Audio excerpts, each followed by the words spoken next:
दोस्तों, जैसे कि हमने आपको बताया था कि डॉलर इंडेक्स अगर ब्रेकआउट करता है तो हम आपको इसके बारे में अपडेट ज़रूर देंगे। जैसे कि आप वीडियो के अंदर देख सकते हो, डॉलर इंडेक्स ने 100 से 100.50 डॉलर के एरिया को रिस्पेक्ट किया है और वहां से बाउंस बैक दिखाया है।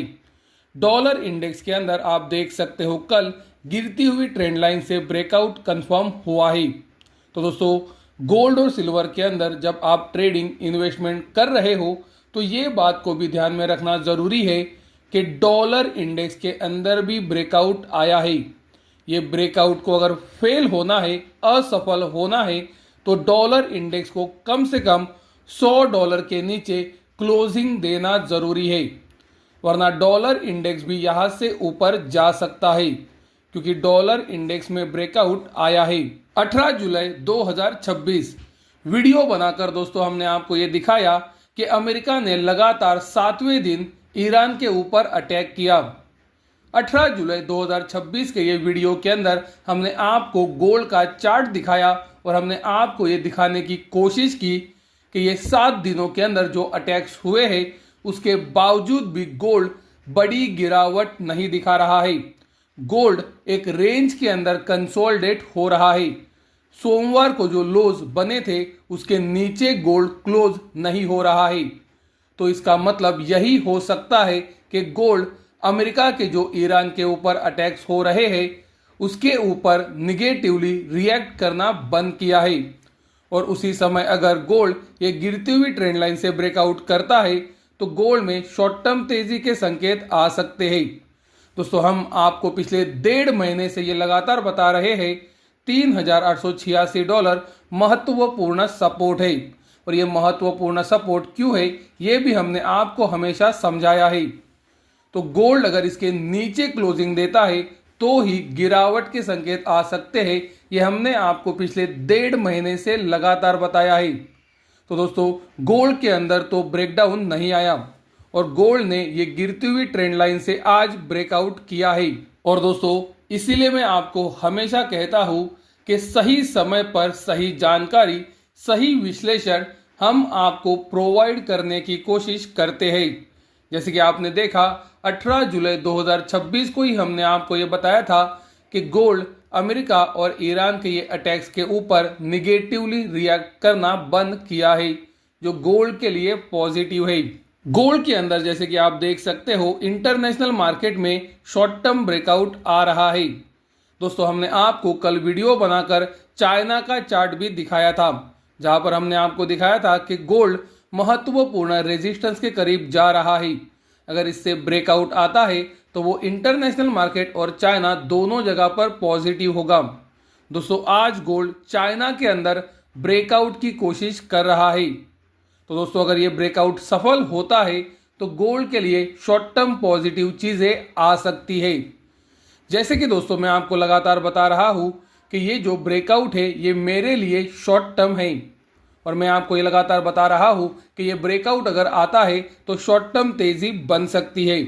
और इसका रीज़न दोस्तों यही है कि गोल्ड का ट्रेंड अभी भी लोअर हाई और लोअर लो का है, जो कि मंदी का ट्रेंड होता है।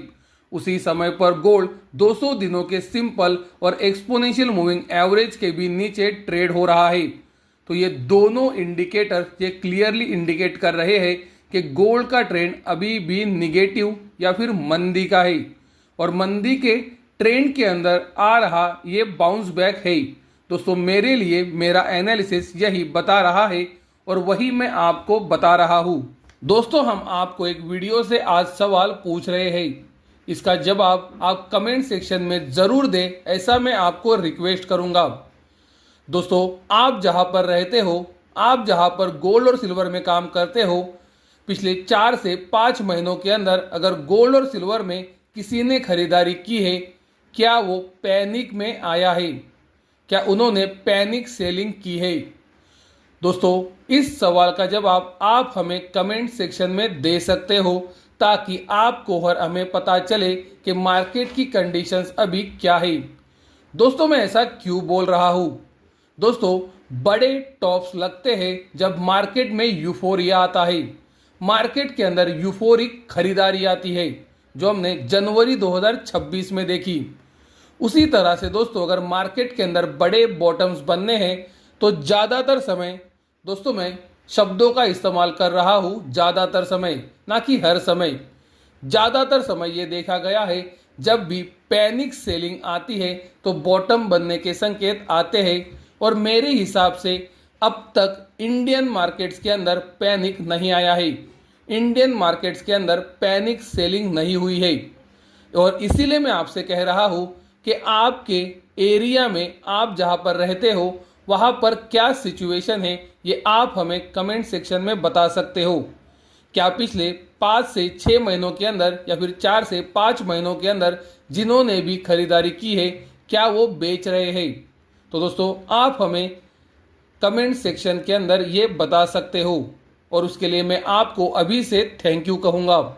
इंटरनेशनल मार्केट में दोस्तों सिल्वर भी आप देख सकते हो ब्रेकआउट की कोशिश कर रहा है। सिल्वर के बारे में भी हमने आपको 18 जुलाई 2026 के वीडियो में दिखाया था कि गिरती ट्रेंड लाइन रेजिस्टेंस का काम कर सकती है, और आज सिल्वर इसके ऊपर निकलने की कोशिश कर रहा है। सिल्वर के लिए महत्वपूर्ण सपोर्ट क्या है और महत्वपूर्ण रेजिस्टेंस एरिया क्या है ये हमने आपको लगातार बताया है। वीडियो खत्म करने से पहले दोस्तों मैं आपको फिर से एक बार बताना चाहूँगा कि गोल्ड का अभी का ट्रेंड मंदी का है, क्योंकि गोल्ड अभी भी लोअर हाई और लोअर लो ये बेरिश फॉर्मेशन में ट्रेड हो रहा है। उसी समय पर गोल्ड 200 दिनों के सिंपल और एक्सपोनेंशियल मूविंग एवरेज के भी नीचे है, और ये दोनों चीज़ें हमें बता रही है कि गोल्ड का जो अभी का ट्रेंड है वो मंदी की तरफ का है। मंदी के ट्रेंड में बाउंस बैक आते हैं ये हमने आपको हमेशा बताया है, और हमने आपको महत्वपूर्ण सपोर्ट एरिया बताया था $3,886 का। इसके नीचे अगर गोल्ड बंद होता है तो ही गोल्ड के अंदर गिरावट आएगी, ये हमारा व्यू था। गोल्ड ने ये महत्वपूर्ण सपोर्ट एरिया को तोड़ा नहीं, और फिर वहां से अभी गोल्ड बाउंस बैक दिखा रहा है। और दोस्तों मेरे लिए ये शॉर्ट टर्म बाउंस बैक है या फिर शॉर्ट टर्म तेजी है जो कि मंदी के मार्केट में आती है। दोस्तों अगर मेरा व्यू चेंज होता है तो मैं आपको वीडियो बनाकर ज़रूर बताऊंगा, लेकिन मेरा व्यू आज भी यही है कि गोल्ड मंदी के मार्केट में है और मंदी के मार्केट में सपोर्ट एरिया से बाउंस बैक दिखा रहा है।